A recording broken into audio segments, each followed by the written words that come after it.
അത്യുന്നതൻ്റെ മറവിൽ വസിക്കുകയും സർവശക്തൻ്റെ നിഴലിൻ കീഴിൽ പാർക്കുകയും ചെയ്യുന്നവൻ യഹോവയെക്കുറിച്ച്, അവൻ എൻ്റെ സങ്കേതവും കോട്ടയും ഞാൻ ആശ്രയിക്കുന്ന എൻ്റെ ദൈവവും എന്നു പറയുന്നു.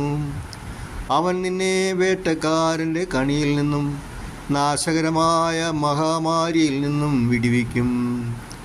തൻ്റെ തൂവലുകൾ കൊണ്ട് അവൻ നിന്നെ മറയ്ക്കും. അവൻ്റെ ചിറകിൻ കീഴിൽ നീ ശരണം പ്രാപിക്കും. അവൻ്റെ വിശ്വസ്തത നിനക്ക് പരിചയം പലകയുമാകുന്നു.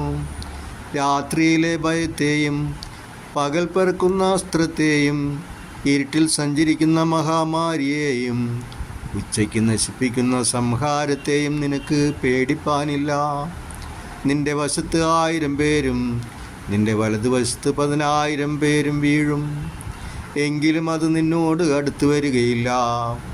നിന്റെ കണ്ണുകൊണ്ട് തന്നെ നീ നോക്കി ദുഷ്ടന്മാർക്ക് വരുന്ന പ്രതിഫലം കാണും. യഹോവേ, നീ എൻ്റെ സങ്കേതമാകുന്നു. നീ അത്യുന്നതനെ നിന്റെ വാസസ്ഥലമാക്കിയിരിക്കുന്നു.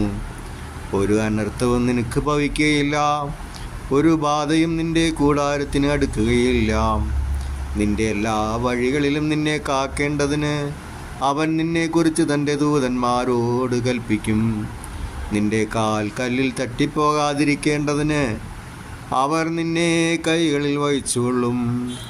സിംഹത്തിന്മേലും അണിലിന്മേലും നീ ചവിട്ടും. ബാലസിംഹത്തെയും പെരുമ്പാമ്പിനെയും നീ മെതിച്ചു കളയും. അവൻ എന്നോട് പറ്റിയിരിക്കയാൽ ഞാൻ അവനെ വിടുവിക്കും.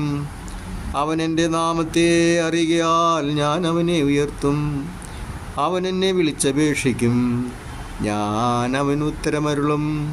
കഷ്ടകാലത്ത് ഞാൻ അവനോടുകൂടെ ഇരിക്കും. ഞാൻ അവനെ വിടുവിച്ച് മഹത്വപ്പെടുത്തും. ദീർഘായുസ് കൊണ്ട് ഞാൻ അവനെ തൃപ്തി വരുത്തും. എൻ്റെ രക്ഷയെ അവന് കാണിച്ചു കൊടുക്കും.